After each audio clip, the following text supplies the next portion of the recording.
Hey guys, welcome to today's video. Let's make sure I'm in focus. So if you guys follow me on Instagram, you definitely should if you don't. I have already filmed this video. This is gonna be the second time I'm filming it, and so I'm a little bit annoyed. I filmed this video and I thought that I did such a good job. I went to go edit it and I was out of focus the entire time. My kids get my camera all the time, and I'm pretty sure they changed like a setting on it, and everything in the background was in focus and then my face was out of focus the whole time. So I tried to edit it and it was just giving me a headache to even look at it, and it was like a 20-minute video. So I was like, you know what? We are not gonna do this. So here I am refilming it. I hope I can remember all of the good things that I said before. The kids are out playing outside. It's like 80 degrees today. And so if you hear them screaming, they're like coming in and out. So hopefully, oh, I hear crying already. So by the title of this video, you guys already know that this video is 10 tips on how to transition your toddler to a big kid bed. I have successfully transferred 3 of my kids to a big kid bed. I only have 3 kids.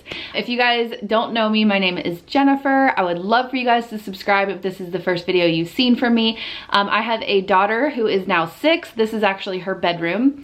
I have a son who is almost 4 and a daughter who is almost 3. I just got done transferring my smallest to a big girl bed, and I wanted to make sure I had my thoughts right, my head clear. A lot of you guys were asking for this when she had first transferred, and now it's been about a month or 2, and so I really feel like I've got this down and I have a lot to say. So the first thing before I get to the tips is how to tell if your child is ready for a big kid bed. I always go with the motto, if you guys watch me, I've said this before, wait until the last minute to do anything with your child. So wait until the last minute to transfer them to a big kid bed. Wait till the last minute to try to potty train, just because the older they are, obviously it's a no-brainer. The more mature they are, the more they can understand. With transferring your child to a big kid bed, in my eyes and the way I do it, there are a lot of rules. And so if your child can't follow rules yet, just because they're so small and they don't understand, it's gonna be a little bit harder to do the transfer. So I know a lot of people that try to do the transfer like at 1 or 1.5, and they have their ways of doing it and it works out. If you're gonna follow the tips that I suggest, I definitely suggest waiting until the last minute. Now, I know a lot of you guys are gonna be like, well, my child's jumping out of the crib, so for safety reasons, I need to transfer them. Yes, I totally agree with that. I got lucky because Jane never tried to climb out of her crib. Jackson climbed out one time and Piper climbed out one time, and after that, they never climbed out again. I think they might have just scared themselves and they were like, we're not climbing out of this crib ever again. But if your child is climbing out, obviously for safety reasons, you can go ahead and transfer them to a big kid bed. The way that I knew my kids were ready, I'll just go through all 3 of my kids really quick. Jane was 2 years old and 5 months, and Jackson was 1 month old at the time. We had her crib that she was in, and I was planning on just using the same crib for Jackson. I didn't want to buy another crib. So I knew that she needed to get out of the crib soon. He was in our room in like a little bassinet at the time, but I didn't want to take the crib away from her and give it straight to Jackson, be like, this is now Jackson's. I wanted to transfer her to a big kid bed and then have it be like a month or 2 and then kind of put it in his room. I didn't want to be like too traumatizing. So we started talking about the big kid bed a lot, and she was super excited. So I would just wait until your child is excited about it or mentioning it or talking about it, because the more they're excited about it, the easier it's gonna be. You don't want it to be like a scary transition. Jackson was actually 2 years old and 7 months, so he was more towards 3. And we actually were in this house, we had just moved into this house, and his room is really big. So we had a bed, a queen, is it a queen or a double? A bigger bed, it wasn't a twin, it's not a king, in his room. And we got like cool sheets and everything for it, and then his crib. And so he had both in his room, and eventually he just started pointing to the bed and wanted to be in it. And we talked about it. We're like, this is your bed when you get to be a big boy. And he would play on it and sit on it and everything and read books on it. But we would always talk about it. Like, this is your big kid bed like Jane has. You can be in this very soon, you know? And so eventually he just pointed to it and wanted to be in it. And that's how we did the transition with him. And then with Piper, she went through a phase where whenever we would put her down to bed, she would tell us that she wanted to sleep on the floor and that she didn't like her crib. And so I was like, all right, it's coming soon. Piper was exactly 2.5. And it was right around 2 that she was starting this. And so I was like, oh, it's kind of early. Like, I'm really nervous. And she's always given us a run for our money.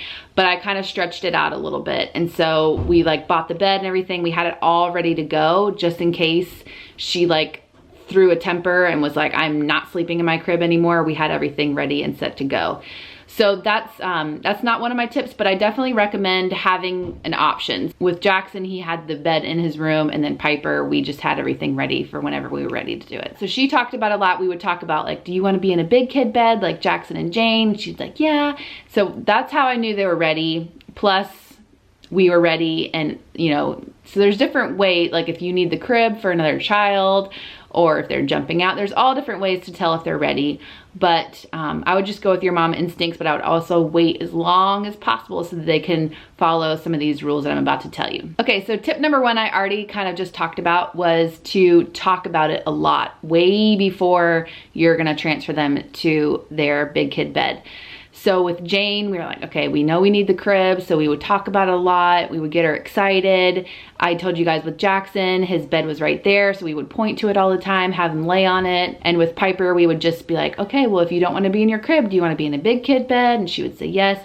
And so that's the first tip I have, is just to talk about it and get them super excited. Tip number 2 is to let them pick out their sheets and their comforter, because they can get super excited about it. So I know that's kind of hard, especially if you want their room to look super cute, or if you want to like love like home decor and you want it to be like a certain aesthetic or something like that. I know that that can be hard, but if you can at least let them pick out the sheets, and then you can pick out the comforter that lays on top, and the sheets can kind of be hidden. I remember Jane picking out her sheets and I picked out her comforter. She had a Frozen, like Anna and Elsa sheets, Anna and Elsa pillowcase, and then I did like this rainbow comforter. If you guys have been around for a long time, you'll remember that comforter. We actually still have it upstairs. And then you can see right here, she has mermaid sheets, and then this like tie-dye blue, purple, greenish comforter that I like that ties in with her wall color.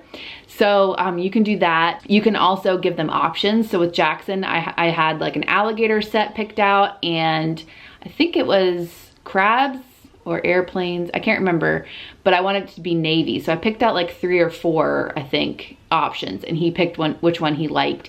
So you can trick them into thinking that they're actually picking it out. And with Piper, we wanted to try the Betty's. We love Betty's. Well, I'll leave their website down in the description, not sponsored. So there were only a few options with her because her room is navy blue and there's like gold and pink accents in there. So I wanted to kind of go with that. I didn't want to like go way off so we had to like repaint or anything. So I gave her a few options and she picked out hers. So I would definitely do that. That way they're excited and ready to use them. Tip number 3 is to let them have something familiar in their big kid bed. So this is right when you're ready to transition. When my kids were in cribs, they had like a little tiny pillow, not like an adult pillow. They had certain stuffed animals. They all have a lovey, or if your child has like a blanket that they sleep with.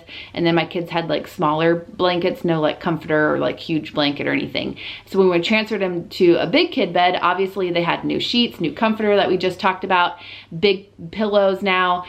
So it's like totally different, and all they're excited because they picked it out. You also want something familiar. So I would always put like their smaller pillow that they had. They still have them. Jane has a few actual little pillows that were in her crib before. And then there's smaller blankets as well that you can kind of lay over the comforter, or they can hold it or whatever.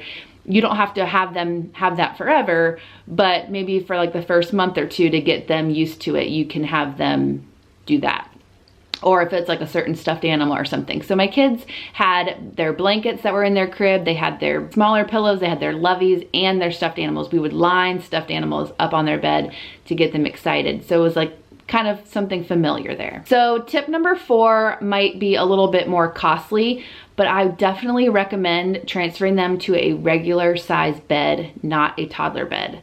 So taking off the rails of the crib, it sounds like a great idea, but in my opinion, they're gonna have to go through that transfer first, and then you're gonna have to transfer them again to a bigger bed. It might be a little bit easier because they've already been in a bed, but already just starting out in a regular size bed is probably the best bet. I know some of you are like, well, I don't want my kid to roll out. All of a sudden they have all this freedom. They're gonna roll off the bed. I was worried about that too with Jane. We actually did not have a bed for her at the time. We didn't have money to buy a bed, so we just bought a mattress and laid it on the ground, and I was happy with that anyways, because if she accidentally rolled off, then she was already pretty much on the floor because the mattress was on the floor. But I did learn that if your child doesn't move around too much in their crib, they're probably not gonna roll off, especially like a queen size bed. So Jackson went into a queen, and so did Jane, and Piper is in a twin bed. And none of my kids have ever rolled off the bed. So I always make sure to put them right smack dab in the middle of the bed, and then you can put like pillows on the side if you want, or with Piper, her twin bed is like up against the wall, so we put her like towards the wall a little bit more. I've seen people put like pool noodles underneath the sheet. That way there's like a barrier there that they can't really roll off. Whatever you want to do, but I definitely recommend that, just because you won't be doing like 2 different transitions. You're just doing one big transition, and that's the one time you're doing it. Okay, going back a little bit, tip number 5 is to let your child help you build their bed if you are building a bed. So first, I definitely recommend letting them watch you take the crib out, like taking apart the crib, taking it out of their room. As much as you think that that might be traumatizing, I think it's a little bit more traumatizing if all of a sudden they come into their room and their crib is gone. Like they were out playing, and then all of a sudden they're in their room and there's a different bed. Like, where did the crib go?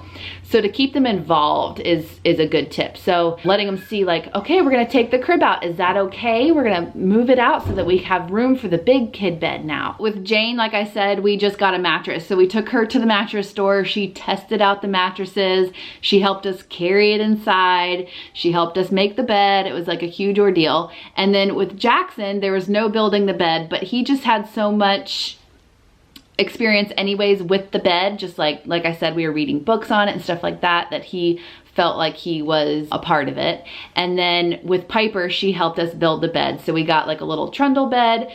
She pretended like she was hammering, and we put it on a vlog actually, but she just had a lot of fun. She helped us take apart the crib. We talked about giving the crib away, and then we built the bed, and it was like a huge fun thing, and the big kids were a part of it, and they made a huge deal about it, which is also a good, this isn't one of my tips, but if you have older kids, to have them help you like hype up the little kid, like, we're gonna be in a big kid bed. Okay, tip number 6 is to have toys and stuffed animals and stuff on the bed.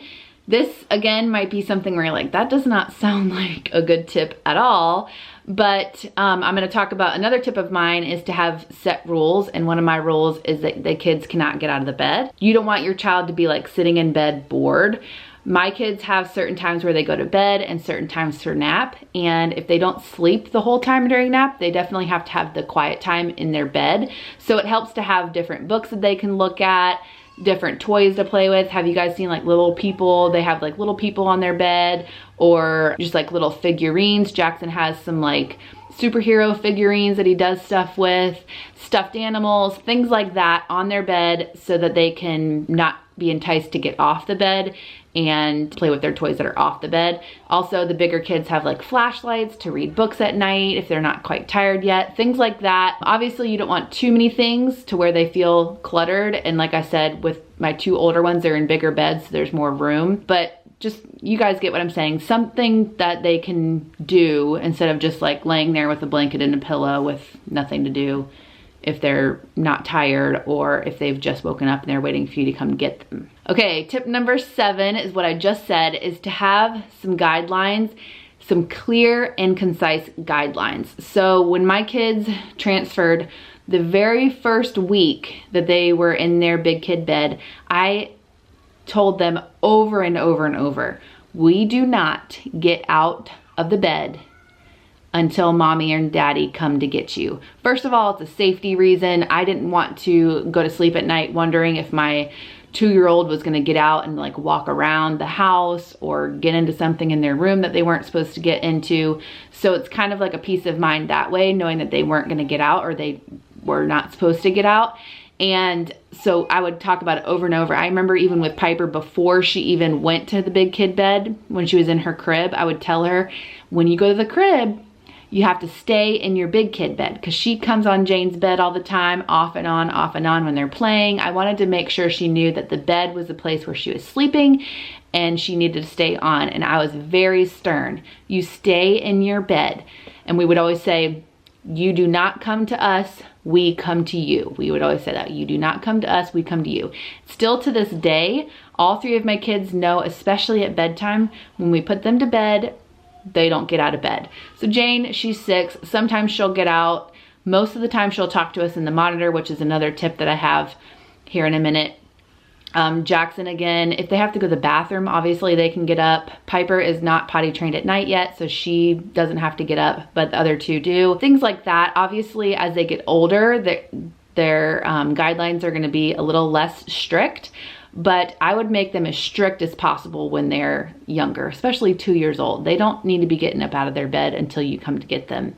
And that is a strict rule that we have. So tip number 8, what I was just saying, is to have a monitor. I know a lot of you guys have monitors when your kids are smaller in the crib. I would keep a monitor. We still have a monitor for Jane. It's not one that we can see Jane anymore. It's just basically like a small walkie-talkie. So Jane knows how to talk to us in the monitor, and then we can talk back to her. So one where you can talk to your child is the best kind of monitor, in my opinion.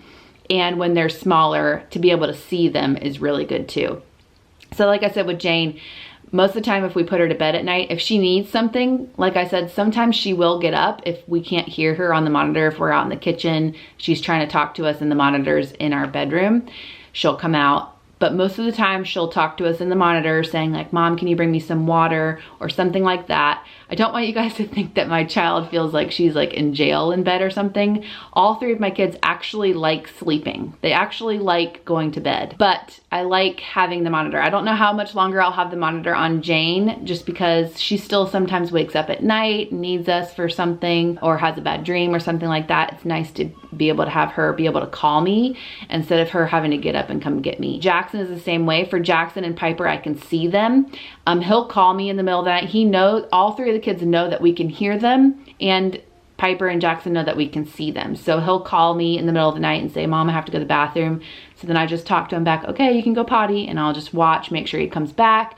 Things like that is really good. And then especially in that first week of your child being in a big kid bed, being able to see them to make sure they're not getting out of the bed. A few times with Piper, I could see her like thinking about getting off, or she would swing her legs about to get off, and I would say, Piper, get back in the bed, and she would get back in. Things like that. Or I'd say, Piper, don't get out, or you know, whatever. So I really recommend having that as a source to help you. Okay, tip number 9 is whenever you're ready to start for the first time putting your kid in a big kid bed, I definitely recommend doing it at nighttime and not nap time. I feel like some people say the opposite, nap time better than nighttime, but I'm gonna tell you why I think nighttime is better. Mainly because your child will be more tired at night. Sometimes your kid's not very tired at nap, so they'll be more inclined to want to get out of the bed or not want to sleep, or it's bright outside and they're wanting to play, things like that. At nighttime, they're more tired. You can go through their nighttime routine. They get tired, it's dark outside, and then they're in their bed longer, obviously, because it's nighttime.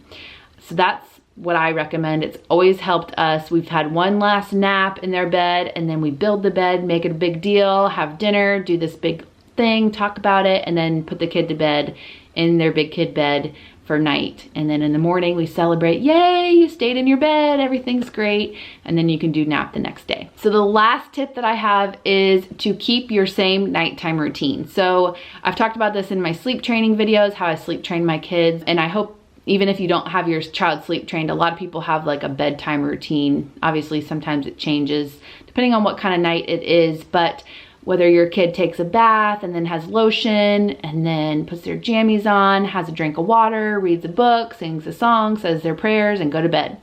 put on the sound machine, all that kind of stuff. My kids all have their certain nighttime routines. They're all pretty much the same. Piper has a fan that she likes to turn on, her sound machine, she has a night light, things like that. You want to keep them the same. It's kind of like when I said before, like keep familiar things like stuffed animals or pillows or something in their new bed. This is kind of the same thing. You don't want to up and change like, oh, well now you're in a big kid bed, so you don't need this night light or this fan, or we don't need to read books or sing a song or anything like that. You want to keep it the same. Obviously, as they get older, like I said, things change. Your kid doesn't want the song anymore. They want to read their own books, or they want more books or something like that. But especially in that first like 6 months, you want to keep it the same so that they know, okay, you know, we're taking a bath, now we're getting our jammies on, I should be getting tired, it's time for me to sleep. Their brain is triggered to know that, especially if you've already had that nighttime routine. So those are all my tips for transferring your kids to a toddler bed. Obviously, there's bumps in the road. Same with sleep training. There's regressions, there's days where your kid doesn't want to sleep, there's days where they're going to push your buttons and try to get out of the bed, there's days where maybe they'll say they want their crib back. Piper went through that, the other two didn't. Things like that where you're like, oh, did I make the right decision? Am I doing the right thing? But yes, you are. Your child is not going to be in the crib for the rest of their life, so you're going to have to transfer them at some point. And you just got to do it, and you just got to be confident, and you just have to be super excited the whole time. Even if you're feeling nervous inside, your child's going to feel that. So if you're feeling nervous, try to have a smile and excited on the outside and let them know that this is a big, fun thing for your child and that they're growing up and everything is going to be great, even if you're scared to death inside or sad. You know what? I was sad when I put Piper in a big kid bed because I had no more cribs in my house, and it was kind of sad, but I didn't let her see that. So I hope this video stayed in focus the entire time. I haven't really even been checking. I hope that you guys learned something. If you did, let me know down in the comments. Subscribe if you're new, give it a thumbs up, and we will see you guys in our next video.